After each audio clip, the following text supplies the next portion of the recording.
మనం ఈ రాష్ట్రంలో ఉన్నటువంటి తంతు, లా అండ్ ఆర్డర్ తంతు, పోలీసుల తంతు. ఇవాళ ఈ రోజున అమరావతి ఏదో బద్దలైపోయిందని చెప్పని చాలా ఛానల్స్కి డబ్బులు ఇచ్చి ప్రమోషన్ వీడియోస్ చేసుకుంటున్నారు. ఏం బద్దలైంది? 2015లో టెండర్లు పిలిచి 2018కి స్లాబులు అయిపోయినటువంటి గోడలు కట్టేసేసి కిటికీలు పెట్టేసినటువంటి బిల్డింగుల్ని, అంటే అదొక 4 ఏళ్ళు, ఇదొక 2 ఏళ్ళు, 6 సంవత్సరాలు ఒక అపార్ట్మెంటు, 9 అంతస్తుల అపార్ట్మెంట్ కట్టి 6 సంవత్సరాలు ఎమ్మెల్యే క్వార్టర్స్, భూమి బద్దలైపోయింది 3500. ఒక ఎమ్మెల్యే ఎవడన్నా ఉంటాడా? చూద్దాం రేపు సెషన్కి ఎవడుంటాడో. ఇవాళ హ్యాండ్ ఓవర్ చేస్తానంటున్నారు కదా, రేపు సెషన్ నుంచి ఆ ఎమ్మెల్యే క్వార్టర్లో ఎవడుంటాడు? చివరికి ఖచ్చితంగా దాంట్లో జరిగేది ఏంటంటే, అయితే గన్మెన్ని డ్రైవర్ని పడుకోబెడతారు, వీళ్ళేమో హోటల్లో ఉండి ఎమ్మెల్యేలు, లేదా అసాంఘిక కార్యక్రమాలకి ఎమ్మెల్యేతో ఉండేవాళ్ళు వాడుకుంటూ ఉంటారు. చూస్తాం, అది చూస్తాం. 6 సంవత్సరాలు కట్టి దాన్ని ఏదో గొప్పగా చెబుతున్నారు. స్టీల్ బ్రిడ్జ్ అండి, దారి సీడ్ యాక్సెస్ రోడ్డుకి మీరు ఎన్నేళ్ళు అయింది అమరావతిని ఇది రాజధాని అని చెప్పి? అది గొప్ప పనితనం చేసినట్టు మాట్లాడతారు. మొత్తం దోచుకుంటూ ఈ రాష్ట్రాన్ని, అమరావతిలో ఇంకొకటే కాదు, సెకండ్ ఫేజ్, థర్డ్ ఫేజ్ కూడా ఆలోచన చేస్తున్నారు చంద్రబాబు నాయుడు గారు. ఇక్కడతో 2వ ఫేజ్ కూడా చాలదంట, 3వ ఫేజ్ కూడా కావాలంట. ఎందుకు కావాలంటే కంటిగ్యూస్గా ఒకే చోట భూమి లేదంట. ఒకే చోట భూమి లేదు, అక్కడక్కడ ఉంది. కాబట్టి మేము ఎవరికైనా అమ్మాలన్నా కూడా మా దగ్గర భూమి లేదు కాబట్టి, అంటే వ్యాపారం కోసం రైతుల్ని కాల్చుకు తింటారు. అమరావతి ప్రాంతంలో ఏ రైతు పట్లన్నా మీకు సానుభూతి ఉందా? ఒరిజినల్ అమరావతి, శివయ్య గుడి ఉన్నటువంటి అమరావతి ప్రాంతంలో సాగునీళ్ళకి అవకాశం లేదు. అంగట్లో అన్నీ ఉన్న అల్లున్నట్లు శనున్నట్టుగా ఆ నదీ పరివాహక ప్రాంతంలో ఉన్నటువంటి రైతాంగానికి నీళ్లు ఉండవు. పక్కన నది ఉంటుంది, వర్షం ఆధారం, ఎరువులు లేవు, ఎరువులు ఇచ్చే నాదుడు లేడు, పట్టించుకునేవాళ్ళు లేడు. వాళ్ళ పొలాలు మాత్రం కావాలి, సాగుకు మాత్రం కావాల్సినవి ఏమేవో. ఇటువంటి పరిస్థితులు ఈ రాష్ట్రంలో ఉన్నాయి. అయ్యా కొంచెం బుద్ధి తెచ్చుకుని ఈ సోకు మాటలు, సొల్లు మాటలు, ఆడితో భజన, ఏళ్లతో భజన, కాకీల భజన, ఈ భజన ఆపి ఈ రాష్ట్రంలో రైతాంగానికి పడుతున్నటువంటి నీళ్ల ఇబ్బంది, కృష్ణా డెల్టాలో జరుగుతున్నటువంటి నీళ్ల ఇబ్బంది, లేదా నీళ్ల అవకాశం లేదు, సాగునీళ్ళ అవకాశం లేని వర్షాధారంగా ఉన్నటువంటి వాళ్ళకి ఎరువులు అవి కూడా అందించమని చెప్పని డిమాండ్ చేస్తున్నాం. సాధారణంగా మనకి డైనోసార్లు అంతరించిపోతున్నటువంటి జంతువులంట, చాలా కళలు కూడా అంతరించిపోతున్నాయి. హస్తకళలు కానీ, లేకపోతే రకరకాల వినోదాత్మకమైనటువంటి ప్రజల్ని వినోదపరిచేటువంటి కళలు కానీ అంతరించిపోతున్నాయి. ప్రజలకు మనకు కనపడిన పరిస్థితిలో, ఆ స్థితిలో ఇవాళ ఎక్కడో డైనోసార్ అవశేషాలు కనుగొన్నట్టుగా ఈ మధ్య మనకు బెజవాడలో ఈ పిట్టల ధరలు ఎక్కడ మనకు కనపడకుండా పోయినటువంటి పరిస్థితి. ఆ కళ ఎక్కడ లేదు, అంతరించిపోయింది. మొన్నే పిట్టల ధర ఆ చాతుర్యాన్ని, పిట్టల ధర కళని బెజవాడలో కనుగొన్నారు. ఆ పిట్టల ధర మనకి ఏతావాత అతను ఏంటి అంటే అదములలో శ్రేష్ఠుడు, అదములలో శ్రేష్ఠుడు. ఆయన సభ్యత సంస్కారహీనం. ఆయన మాటలకి, ఆయన పిచ్చి ప్రేలాపలకి నేను ఆయన వారిని ఒకటే అడుగుతున్నా. పేర్ని నాని అనేవాడు గోడౌన్లు కట్టి అద్దెకిచ్చి అద్దె ద్వారా జీవిద్దామని మాత్రమే గోడౌన్లు కట్టుకున్నాను, 2 గోడౌన్లు. ఇప్పటికి 1,00,000 సార్లు చెప్పాను. ఈ అధమ శ్రేష్ఠుడికి కూడా చెప్తున్నాను, ఈ అధమ శ్రేష్ఠుడికి కూడా చెప్తున్నాను. ఏమనంటే అద్దె కోసం కట్టుకున్నాను, నా దగ్గర పనిచేసేటువంటి మనుషులు దాంట్లో స్టాక్ తగ్గింది అని చెప్పని వచ్చి చెప్తున్నారు. మీరు ఇన్స్పెక్షన్ చేసి సాంకేతికంగా నాకు బాధ్యత లేనప్పటికీ నైతికంగా 15 ఏళ్ళు ఎమ్మెల్యే చేసినోడిని, మంత్రి చేసినోడిని, నైతికంగా ఆ తప్పుని అంటే నా కింద పనిచేసిన మనుషుల యొక్క తప్పుని నేను భరించి పెనాల్టీతో సహా చెల్లిస్తాను అని చెప్పాను. నేను చెప్పాను డిపార్ట్మెంట్, చెప్పిన 10 రోజులకి మా మీద కేసు కట్టారు, నా భార్య మీద, నా మీద. కనీసం ఇంట్లో ఆడవాళ్ళని కూడా మర్యాదగా పలకలేనటువంటి సంస్కారహీనమైనటువంటి అధమశ్రేష్ఠుడు. సాటి వారి ఇంట్లో ఆడవాళ్ళని కూడా, ఆడపడుచులను కూడా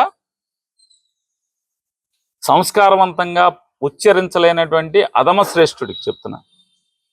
ఎవడో మావయ్య గాడికి నేను మా ఆవిడని తీసుకెళ్ళి కాళ్ళ మీద పడి మావయ్య మావయ్య అని 50 కోట్లు కట్టానని చెప్తున్నాగా. అతనికి నీకు చెప్తున్నా, ఆ మావయ్య గాడికి చెప్తున్నా. ఆ మావయ్య చంద్రబాబు అయితే, లోకేష్ అయితే, ఇంకెవడన్నా మా ఊరు మంత్రి, నీ ఇష్టం. నువ్వు చెప్పేటువంటి ఆ మావయ్య గాడికి కూడా చెప్తున్నా. ఎవడైతే నీకు చెప్పాడంటున్నావు కదా, ఆ మావయ్య గాడికి కూడా చెప్తున్నా. మీరు మనిషి జన్మెత్తితే, మీకు దేవుడు సిగ్గు అనేది పెడితే ఛాలెంజ్ చేస్తా. నేను నా శ్రీమతి కలిసి మీ ఇళ్ళకి వచ్చి, ఎవడా మామయ్య గారి ఇంటికి వచ్చి ఒక్క ఫోటో, మేము వచ్చినప్పుడు మీ ఇంట్లో సీసీటీవీలు ఉంటాయిగా అందరి ఇళ్లలో, ఆ మామయ్య ఒకవేళ చంద్రబాబు అయితే, చంద్రబాబు ఇంటూ ఉండవా? చీమ చిట్టుకుమన్నా అన్ని రికార్డ్ అవుతాయి కదా. సీసీటీవీ ఫోటో బయట పెట్టండి. ఎందుకు నా మీద జాలి దయ్యా? ఈ తప్పుడు మాటలు ఎందుకు? ఛాలెంజ్ చేస్తున్నా. ఆ మామయ్య గాడి ఎవడ మామయ్య ఆ మామయ్య గాడికి కూడా చెప్తున్నా. నీకు ఎవడ చెప్పాడు? ఆ మామయ్య గాడికి, ఈ అధమశ్రేష్ఠుడికి కూడా చెప్తున్నా. మీకు చేతనైతే, చావుంటే, దమ్ముంటే, నిజంగా మీరు నీతి జాతి గలవాళ్ళైతే మా ఇద్దరు వీడియోలు, నేను నా భార్య వచ్చి ఎవడింటికి వచ్చామో ఆడింటికి ఆ వీడియోలు బయట పెట్టండి, ఫోటో అన్న బయట పెట్టండి. సిగ్గు శరం లేకుండా నోటుకు వచ్చింది మాట్లాడటం, సంస్కారం లేకుండా. జగన్ గారు కనబడితే టపామని కాళ్ళ మీద పడతారు. సార్ మాకాడు ఏదో సార్, మాకు నాయకుడు కాదు సార్, మేము అక్కడ బతుకుతున్నా. ప్రపంచంలో ఇంతవరకు ఏ రాజకీయ నాయకుడు కూడా చేయనటువంటి గొప్ప కార్యక్రమాన్ని, అంటే ప్రతిదానికి ఏదైనా నేనే చేశానని చెప్పుకునేటువంటి ఆరాటం ఉన్నటువంటి నారా చంద్రబాబు నాయుడు గారు, అంటే తనకు అవసరమా, ఇది తప్ప ఒప్ప అనేటువంటి ఏమాత్రం విచక్షణ కోల్పోయిన రాష్ట్రంలో ఉన్నటువంటి 1100 పోలీస్ స్టేషన్ల ఎస్హెచ్ఓలతో, సిఐలతో, డిఎస్పీలతో, అడిషనల్ ఎస్పీలతో, ఎస్పీలతో, డీజీపీ గారు మరి ఉన్నాడో లేడో, మరి ఆయన ఏమైనా ఫోన్ కట్టేసి వెళ్ళిపోయాడో తెలియదు. కానీ మిగతా అందరినీ ఆయన ఒక గంట సేపు, అంటే రాజకీయాల్లో ఇవాళ దాకా ఆయనకి ఏంటంటే ఎమ్మెల్యేలు లేకపోతే రాజకీయ చుట్టూ ఉన్నటువంటి కార్యకర్తలు ఆళ్ళు ఇళ్ళు భజన చేయటం, లేకపోతే టీవీ ఛానల్స్లో తన తరపున పనిచేసేటువంటి విలేకరులు భజన చేయటం, అంటే మోడరేటర్లు టీవీల్లో కూర్చున్నటువంటి యాంకర్లు భజన చేయటం, ఆ కిక్కు సరిపోవట్లా. సినిమాల్లాగా ఈ కిక్కు చాలట్లేదని, ఆ కిక్కు సరిపోక కాకి యూనిఫామ్ వేసుకున్నటువంటి పోలీసులతో కూడా భజన చేయించుకున్నటువంటి, అంటే ఈ డోసు, ఆ మత్తు డోసు చాలక, కిక్కు చాలక, నిన్న ఆయన కాకి యూనిఫామ్ వేసుకున్న పోలీసులతో కూడా భజన చేయించుకునేటువంటి కార్యక్రమాన్ని నేను తెరలేపారు. రాష్ట్ర ముఖ్యమంత్రి ఏంటి, ఒక సబ్ ఇన్స్పెక్టర్ పోలీస్ స్టేషన్ చూసేటువంటి బాధ్యత చూసేటువంటి సబ్ ఇన్స్పెక్టర్లతో లేకపోతే సిఐలతో వీడియో కాన్ఫరెన్స్ ఏంటనేది ఇంతవరకు ప్రపంచంలో ఎవడో చూసి ఉన్నాడు. అంటే ఒకటే మనకు అర్థం అవుతున్నది, ఒకటి కిక్కు కోసం, అంటే కద్దర కిక్కు లేదా టీవీల కిక్కు, పేపర్ల కిక్కు, ఈనాడు జ్యోతిలో వచ్చేటువంటి అక్షరాల కిక్కు సరిపోవట్లా. కాకి బట్టల పొగడతలతో కూడా కొత్త కిక్కు కావాలి ఆయనకి. రెండవది, రేపు పెట్టబోయేటువంటి మున్సిపల్ ఎన్నికలు లేదా పంచాయతీ ఎన్నికలు, వీటన్నిటిలో పోలీసుల్ని అడ్డగోలుగా వాడుకుందాం అనేటువంటి కార్యక్రమం. ఈ రెండు తప్పితే మనకి వేరే దీంట్లో సారాంశం ఏం కనపట్ల. లా అండ్ ఆర్డర్, ఒకవేళ మీ డీజీపీ గారు చెడిపోతే మీరు వచ్చారా లైన్లోకి? డీజీపీ గారు అసమర్థుడు అవటం వల్ల మీరు వచ్చారా? అయితే ఎస్పీలు, మీరు పెట్టుకున్నటువంటి డిఐజీలు, ఐజీలు, ఎస్పీలు అసమర్థులయ్యని చెప్పి మీరు వచ్చారా లైన్లోకి? ఏ కారణంతో మీరు స్టేషన్ హౌస్ ఆఫీసర్లతో 1100 పైచిలుకున్నటువంటి స్టేషన్ హౌస్ ఆఫీసర్లతో ఈయన సరాసరి నేరుగా మాట్లాడతాడు. వాళ్ళకి గీతోపదేశం చేస్తాడు, వాళ్ళకి కౌన్సిలింగ్ చేస్తాడు. ఈ రాష్ట్రంలో పోలీసు వ్యవస్థను భ్రష్టు పట్టించినటువంటి నారా చంద్రబాబు నాయుడు గారు ఇంకే ఏం భ్రష్టు పట్టిద్దామని ఐపీఎస్లు ఐపీఆర్ భ్రష్టు పట్టించేశారు చాలా మందిని.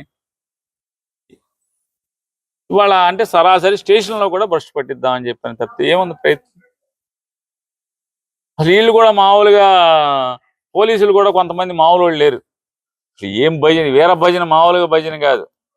ఒక ఆయన చెప్తాడు, ఏమంటాడు, సార్ అసలు మీ ధైర్య సాహసాలు సార్ అసలు ఎప్పుడు సార్, అలిపిరిలో మీరు లేచి నుంచున్నప్పటి నుంచి బాంబు పేలితే మీరు లేచి నుంచున్నారు సార్, అసలు ఆహా ఓ అని. మీరు పోలీస్ అధికారులయ్యా, కొంచెం జ్ఞానం విచక్షణ, అరే లోకం చూస్తుందనేటువంటి విచక్షణ కూడా కోల్పోయి భజన. ఆ ధైర్య సాహసాలు ఏంటి? ధైర్య సాహసం రామారావుని కసక్కని పొడి చేయడం వెనక నుంచా? పార్టీ పెట్టి కదా, పార్టీ పెట్టి పోటీ చేస్తే అది కదా ధైర్య సాహసం. ఆయన ఎవరు, సిఐ గారో మరి డిఎస్పీ గారో? ఏమండి మిమ్మల్ని అడుగుతున్నా, నిన్న చంద్రబాబుతో మీరు మాట్లాడే ఆయన ధైర్య సాహసాలు చూసి అబ్బురు పడ్డారు కదా మీరు. ఏంటి ధైర్యం? మామని కుట్ర చేసి వెన్నుపోటు పొడిచి పార్టీని లాక్కుని, ఆయన ఆస్తులు లాక్కుని, పదవులను లాక్కుని చచ్చిపోయాక ఇప్పుడు అప్పుడేమో ఆయన ఎదవని చెప్పాడు, ఇప్పుడేమో దండేసి దండం పెడుతున్నాడు. ఇదే ధైర్యం? చెంచారుగా రామారావు బొమ్మ గిరాటేసి కదా సొంత పార్టీ పెట్టుకోవాల్సింది కదా, అది కదా ధైర్యం అంటే. మీకు తెలియట్లేదు ఆ ధైర్యం అనేది. ట్రాన్స్పోర్ట్ కమిషన్ చొక్కా పుచ్చుకుంటే ఒక ఎమ్మెల్యే ఎంపీ కూర్చోబెట్టి పంచాయతీ చేయడం ధైర్యమా? ఒక ఎంఆర్ఓని జుట్టు పరుచుకుని ఈడిసి కొడితే పిలిచి సీఎం ఆఫీస్కి పిలిచి పంచాయతీ చేయడం ధైర్యమా? అబ్బురు పడిపోయాడు ఈ ధైర్య సాహసాలు చూసి. ఇంకొక అసలు మామూలుగా ఒక అతి మేధావి ఒక ఐపీఎస్ ఆఫీసర్ గారు, ఆయన, సార్ మిమ్మల్ని సాటిస్ఫై చేయలేకపోతున్నా సార్ మేము, మీరు వెంటనే చట్టం మార్చండి సార్, మార్చి సోషల్ మీడియా కేసుల్లో 5 ఏళ్ళు శిక్ష ఉండటం అనేది అసలు మా చేతులు కట్టేస్తున్నాయి సార్, వైసీపీ వాళ్ళని మేము కంట్రోల్ చేయలేకపోతున్నాం సార్, వాళ్ళు అసలు మమ్మల్ని లెక్క చేయట్లేదు సార్, మేము భయపెట్టినా కూడా భయపెట్టలేదు సార్, వెంటనే ఉరిశిక్ష పెట్టేయండి సార్, మిమ్మల్ని సాటిస్ఫై చేయగలనని. ఐపీఎస్ మళ్ళీ మామూలు చిన్న చిన్న వీళ్ళేం మామూలుగా డిఎస్సి లాగా పేకాట ఆటి ఈ ఆటలతో వచ్చి దొంగతనంగా వచ్చిన వాళ్ళు కాదు వీళ్ళు. అరే కష్టపడి చదివి ఐపీఎస్ పాస్ అయ్యి ఇదేమి ఆలోచనలు? ఇక ప్రజాస్వామ్యం, రాజ్యాంగం, మానవ హక్కులు ఏం లేవు. సోషల్ మీడియా పోస్ట్కి ఉరేసేయాలా? ఉరిశిక్ష పెడితే బాగా సాటిస్ఫై చేస్తారా మీరు? ఇట్లాంటి ఆఫీసర్లను పెట్టుకుని లా అండ్ ఆర్డర్ని కంట్రోల్ చేస్తారా? రాజమండ్రిలో 2 తాగుబోతులైనటువంటి తెలుగుదేశం పార్టీ కార్యకర్తలు, 2 తాగుబోతులైన తెలుగుదేశం పార్టీ కార్యకర్తలు ముక్కుపచ్చలారనేటువంటి ఎంతో ఉజ్వల భవిష్యత్తు ఉండి ఎంతో మంది ప్రాణాలను నిలబెట్టాల్సినటువంటి ఒక డాక్టర్ కారుతో గుద్దితే వెనక్కి తిరిగి చూసిందని చెప్పని తొక్కిచ్చి చంపితే ఏం కేసు కట్టారు? 4 రోజులు మీడియాలో రాదా? అసలు మీడియాలో రాదా 4 రోజులు? కేసు పిచ్చి కేసు కడతారా? యాక్సిడెంట్ కేసు అని. మీది పోలీసు వ్యవస్థ. సీఏని ఏం చేశారు? రాజమండ్రిలో ఆ ఎమ్మెల్యేకి వీర విధేయుడై ఎమ్మెల్యే మాట జవదాచకుండా, ఆఖరికి ఐజీ మాట కూడా లెక్క చేయకుండా, ఐజీని కూడా లెక్క చేయకుండా, భయం భక్తి కూడా లేకుండా, పోలీసు వ్యవస్థలో హైరార్కీ ఉన్నటువంటి భయం భక్తి లేకుండా ముక్కుపచ్చలారినటువంటి ఉజ్వల భవిష్యత్తున్న డాక్టర్ని, ఒక ఆడపిల్లని తొక్కిచ్చి చంపితే 2 తాగుబోతులు గంజాయి తాగి, గంజాయి లేదని చెప్తావు, ఎక్కడ పడితే అక్కడ గంజాయి. గంజాయి చిత్తూరు జిల్లాలో గంజాయి బాగా గంజాయి తాగి పోలీసుల్ని కాలర్ పట్టుకుని తంతే, కత్తి తీసి ప్యాష్కోప్ తీసి పొడవబోతే దిక్కులేదు ఈ రాష్ట్రంలో, దిక్కులేదు. వైసీపీ వాళ్ళు పోస్ట్ పెడితే మాత్రం రోడ్డు మీద నడిపిస్తారంట, చింతాడు రవిని రోడ్డు మీద నడిపిస్తారంట, అమ్మాయిని కొట్టి పోలీసుని కొట్టి అంటాడు. అరే అమ్మాయిని కాపాడదాకా అతను ప్రయత్నం చేశాడు, తొక్కిసలాట్లోకి మధ్యలోకి వస్తే ఆవిడ, అతని మీద ఏమో తప్పుడు కేసులు పెట్టి నడిపిస్తారు. మరి ఏ ఎదవనన్నా నడిపించారా మీ పోలీసు వ్యవస్థ? ఇటువంటి తప్పుడు ఎదవలను ఎవరినన్నా చీకట్లో అరెస్ట్ చేసేసి బెయిల్ వచ్చేట్టు చేస్తారు వాళ్ళు రాజమండ్రిలో మర్డర్ కేసులో. మరి నిన్న పోలీసుల్ని గంజాయి బ్యాచ్ కొట్టారు కదా, హత్య చేయబోయారు కదా, ఎక్కడ నడిపించారు వాళ్ళని? ఈ రాష్ట్రంలో లా అండ్ ఆర్డర్ ఉందా అని అడుగుతున్నాను నారా చంద్రబాబు నాయుడు గారిని. లా అండ్ ఆర్డర్ని సర్వనాశనం చేసి ఇంకా మహిళలకు రక్షణ అంటే ఏం రక్షణ? దిశా చట్టాన్ని విడ్రా చేసి మహిళలకు రక్షణ అని చెప్తున్నాడు ఈయన. శ్రీరంగ నీతులు ఎవరు చెప్తారండి? తప్పుడు పనులు చేస్తా ఇట్లా మీరు? ఏ పలానా దానికి కనీసం ఒక మంత్రి వెళ్ళాడా? హోంమంత్రి వెళ్ళారా? ఒక ఆడపిల్లని నలిపి చంపేస్తే, తొక్కిచ్చి చంపితే హోమ్ మినిస్టర్ స్పందించారా? ఒక ఆడకూతురు కదా హోమ్ మినిస్టర్, రాజమండ్రి వెళ్ళారా? పవన్ కళ్యాణ్ గారు అమ్మాయి చచ్చిపోయాక ఆయన ట్వీట్ చేస్తాడు, ఏంటి కఠినంగా శిక్షిస్తా అంటే. ఏం కఠినంగా శిక్షిస్తారు? ఏం చేస్తారు ఆ జైల్లో ఉంటే? ఏం కేసు కట్టాడు మీ సిఐ? ఆ సిఐ మీద ఏమైనా యాక్షన్ తీసుకున్నారా?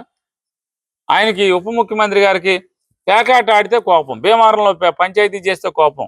అంటే ఈయనకి నచ్చని, ఈయన తెలిసిన ఊళ్ళో ఈయనకి తెలిసిన వాళ్ళకి ఎక్కడ అన్యాయం జరిగితే మాత్రమే స్పందిస్తారు. మరి ఆడపిల్లల గురించి 100 మీటింగులు చెప్పారు, ఎక్కడ మీరు వెళ్ళరా? ఇప్పుడు వెళ్ళాలి కదా, టాప్ ఎక్కువ టాప్ దిగో ఏదో రకంగా వెళ్ళాలి కదా. ఓట్లప్పుడు మాత్రం సుగాలి ప్రీతి కనపడుతుంది, అందరు కనపడతారు. మీరు పార్టీ సుగాలి ప్రీతి కోసం పెడతారు. ఇవాళ తల్లి ఏడుపు అరణ్య రోదన. ఇంకేమైనా జగన్మోహన్ రెడ్డి ప్రభుత్వం అంటే 2017లో జరిగి వాళ్ళ సాక్ష్య సేకరణ అంతా కూడా 2018, 17, 18లో మీ ప్రభుత్వంలో జరగటం ఏంటి? ఇవాళ అయ్యా కాకి బట్టలకి పొరుగు నిలబెట్టండి అయ్యా. కొంతమంది ఈ రకమైన ఈ భజన ఏంటి అసలు? రాజకీయ నాయకుడికి అసలు మామూలుగా తెలుగుదేశం ఎమ్మెల్యేలు అంటున్నారంట నేను రాత్రి. ఏమో ఇక మనం ఈ పోలీసులతో మనం పోటీ పడలేరు. రేపు నుంచి మన చంపుతాడు. ఆ స్థాయిలో ఆ మీటర్ గేజ్ చూసుకుంటాడు. పోలీసు వాళ్ళు ఆ లెవెల్కి, ఆ మీటర్కి, ఆ రీడింగ్కి పొగట్లేదు వీడని చెప్పని మేము చేస్తాం. ఇప్పుడు మేము మీతో ఎక్కడ పోటీ పడతామా అని చెప్పినేమో తెలుగుదేశం పార్టీ ఎమ్మెల్యేలు రాత్రి అంతా గోలగాలంట.